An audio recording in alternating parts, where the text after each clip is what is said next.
En 2006, Jeremy Hans, un journaliste, et sa femme traversaient l'Amazonie péruvienne. Un soir, leur guide leur a raconté une terrible histoire à propos d'un jaguar et d'un tamanoir. Selon le guide, des gens avaient trouvé les deux animaux morts et enlacés comme des amants. Les deux ennemis étaient morts en se battant l'un contre l'autre. La mâchoire du jaguar enserrait encore le cou du tamanoir dont elle avait percé l'artère et les griffes de 10 cm de long du tamanoir étaient enfoncées dans le cou et les flancs du félin. Le journaliste a cru à une simple histoire inventée pour faire peur aux touristes. Pourtant, de nombreuses photos et vidéos prouvent qu'il se trompait.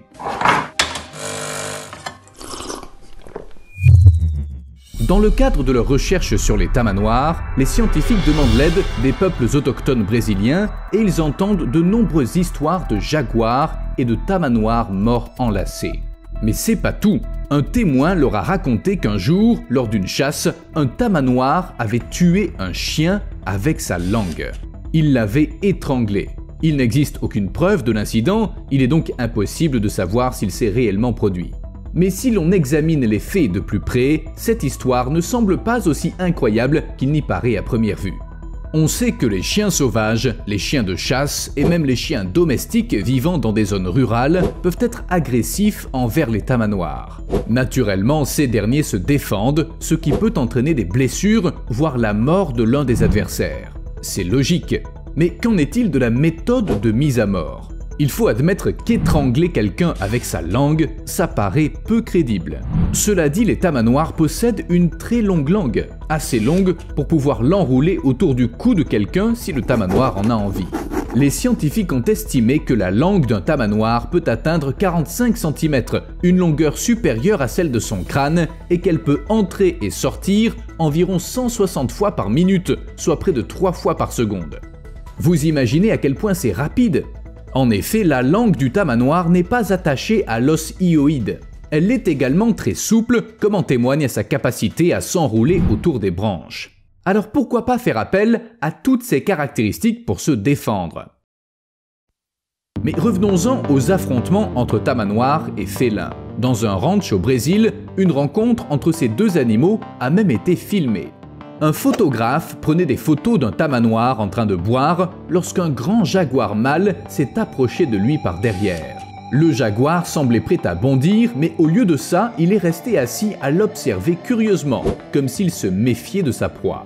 Il avait une bonne raison de le faire. Les tamanoirs sont dangereux non seulement à cause de leur langue, mais aussi de leurs longues et puissantes griffes. Elles leur servent à creuser des trous, mais ils peuvent infliger de graves blessures et même tuer de gros animaux avec si nécessaire.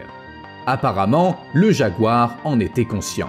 Il savait peut-être même que les griffes du tamanoir sont si puissantes qu'elles sont capables de détruire du béton. Je suis sérieux.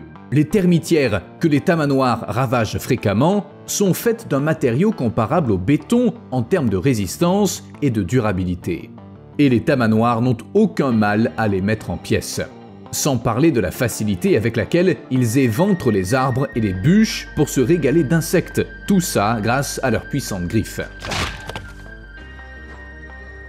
Mais revenons-en au jaguar. En 2017, un piège photographique a filmé une rencontre entre un tamanoir et un jaguar dans la forêt amazonienne. Enfin, c'était pas exactement une rencontre. Cette séquence unique montre un tamanoir d'une vivacité incroyable affrontant un félin au cours d'un intense combat d'une durée de 12 secondes. On peut voir le tamanoir esquiver les attaques du jaguar et il est étonnamment agile pour sa taille. On dirait un spin-off de Kung Fu Panda. Malheureusement, on n'a rien trouvé sur les lieux qui nous permettrait de savoir comment le combat s'est terminé. Les experts pensent qu'après s'être jaugés, les deux animaux ont renoncé à se battre à mort.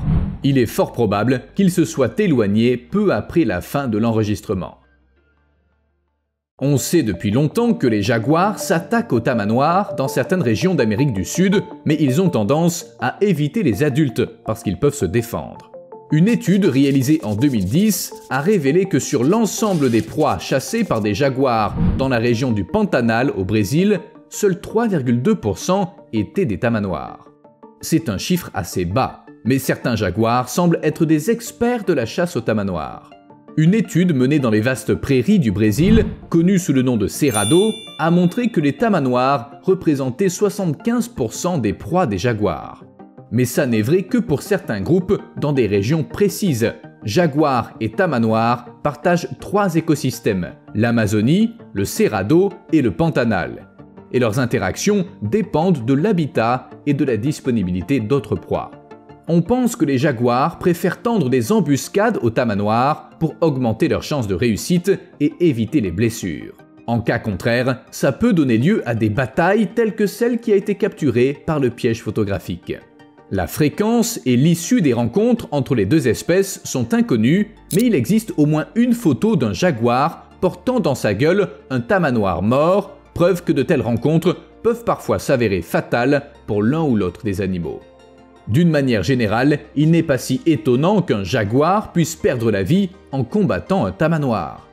Examinons de plus près les caractéristiques du tamanoir. Un tamanoir adulte peut peser plus de 40 kg, soit environ le poids d'une petite femelle jaguar. Le tamanoir possède également d'énormes griffes, vraiment énormes. Vous voyez à quoi ressemblait un vélociraptor? Vous savez comment il utilisait ses griffes? Eh bien le tamanoir se bat tout aussi férocement, mais ses griffes sont presque 2 fois plus longues que celles du célèbre dinosaure. Il a l'air maladroit comme ça, mais c'est vraiment pas un animal qu'on a envie de croiser la nuit. Bien que le tamanoir ait une mauvaise vue, une mauvaise ouïe, et qu'il n'ait pas de dents, cet animal peut être mortel pour l'homme. Le 1er août 2012, un homme de 47 ans vivant dans l'état brésilien de l'Amazonas est allé chasser avec ses 2 fils. Leurs chiens ont acculé un tamanoir adulte qui s'est mis en position debout. Au cas où vous ne le sauriez pas, les tamanoirs se dressent sur leurs pattes arrière et ils étendent leurs pattes avant lorsqu'ils sont menacés. Ils prennent une pose plutôt drôle, comme s'ils voulaient des câlins, ce qui a même donné naissance à des mèmes. Mais si vous vous retrouvez face à un tamanoir dans la vie réelle, ça vous fichera certainement la trouille. L'homme s'est donc approché du tamanoir, mais il a eu peur de tirer accidentellement sur les chiens et il a donc décidé d'utiliser un couteau au lieu de son fusil. Grave erreur. Avant qu'il n'ait pu faire quoi que ce soit, le tamanoir l'avait saisi avec ses membres antérieurs. Les fils de l'homme ont fini par le libérer des griffes de l'animal, mais le chasseur était si gravement blessé qu'il s'est vidé de son sang sur place. L'un des fils, qui a également été légèrement blessé, a tiré sur le tamanoir et l'a tué. Lorsque les médecins et les enquêteurs de la police scientifique ont examiné le défunt, ils ont constaté qu'il présentait des ecchymoses et des lésions sur le côté gauche du cou, 2 blessures par perforation de 4 cm sur le bras gauche, 8 blessures par perforation sur la cuisse gauche et des écorchures sur la cuisse droite. L'autopsie a montré que son artère fémorale gauche était gravement endommagée. En fait, la peur d'être capturé ou tué est une sacrée motivation pour se battre sans retenue. Dans de tels moments, un tamanoir ou n'importe quel autre animal peut être mortel. C'est pourquoi les gardes forestiers qui capturent des tamanoirs pour vérifier leur état de santé utilisent plusieurs filets et n'administrent l'anesthésie qu'une fois l'animal immobilisé. Un tamanoir terrifié n'est pas seulement dangereux pour ceux qui menacent de lui faire du mal. L'histoire que je vais vous raconter s'est déroulée dans le zoo de la ville suédoise d'Eskilstuna. Un tamanoir curieux qui semblait s'ennuyer a réussi à arracher la clôture séparant son enclos de celui des flamants roses. Évidemment, les oiseaux se sont mis à caqueter et à battre des ailes lorsqu'il a pénétré sur leur territoire. Incapable de supporter ce vacarme, le tamanoir a paniqué et il a commencé à les frapper de ses griffes, blessant 5 oiseaux. Finalement, une dizaine d'entre eux sont morts, car les flamants roses sont sacrément fragiles par rapport à un tamanoir. L'ironie, c'est que toute cette histoire était un tragique malentendu, car aucun animal n'avait de mauvaises intentions. Tiens, comment se défendent les petits tamanoirs ? Par exemple, les tamanduas, des bestioles mignonnes qui pèsent 5 kg à tout casser. Faute de griffes géantes, les tamanduas utilisent une autre arme secrète. Ils puent. Ils émettent une odeur piquante 4 à 7 fois plus forte que celle d'un putois et on peut la sentir jusqu'à 50 mètres de distance. Cette odeur constitue un moyen de défense efficace contre les prédateurs tels que les jaguars. En fait, tout prédateur qui s'approche trop près d'un tamandua est accueilli par un sifflement suivi d'une odeur désagréable. Et cette stratégie fonctionne bien. À ce stade, vous avez sûrement compris que les tamanoirs sont pas des animaux auxquels il faut chercher noise. Mais en réalité, vous n'en verrez sans doute jamais, même si vous essayez activement d'en trouver. Pourquoi ? Au début de l'année 2023, une étrange vidéo d'un tamanoir est apparue sur Internet. L'animal semblait avoir 2 têtes. La vidéo montre l'animal en train de manger, mais il semble être assisté par une 2e tête blanche et poilue qui évoque un panda. En fait, rien de bien mystérieux, le panda n'est que l'avant-bras du tamanoir. Cette espèce a développé une adaptation intéressante pour mieux se fondre dans son environnement. Contrairement à son corps gris-brun, ses pattes avant sont blanches avec des rayures noires. Il semble aussi comporter un nez et des yeux. Ainsi, le tamanoir se déguise pour faire fuir les prédateurs. Qui oserait s'approcher d'une proie à 2 têtes? Si c'était un jeune cerbère, et si le tamanoir possédait encore plus de têtes? Le déguisement des bébés tamanoirs est encore meilleur. Lorsqu'un bébé tamanoir naît, la mère le place sur son dos où il reste jusqu'à ce qu'il ait atteint l'âge de 9 ou 10 mois. La mère porte le petit sur son dos lorsqu'elle cherche de la nourriture de jour comme de nuit. Les rayures noires et blanches de la fourrure du petit correspondent parfaitement à celles de sa mère, ce qui le rend pratiquement invisible pendant la période la plus vulnérable de sa vie.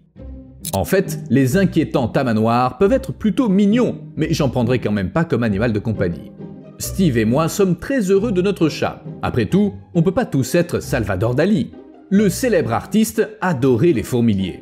Ils lui ont servi d'inspiration pour plusieurs de ses peintures, certainement parce que ces animaux sont franchement bizarres. On raconte aussi que Dali possédait un fourmilier. Sur une photo prise en 1969, on le voit d'ailleurs promener un fourmilier en laisse dans une rue bondée. Bon, certaines sources affirment que Dali n'était pas propriétaire du fourmilier, mais qu'il l'avait loué. Tout comme on peut louer des chevaux aujourd'hui, ou un alpaga pour un mariage.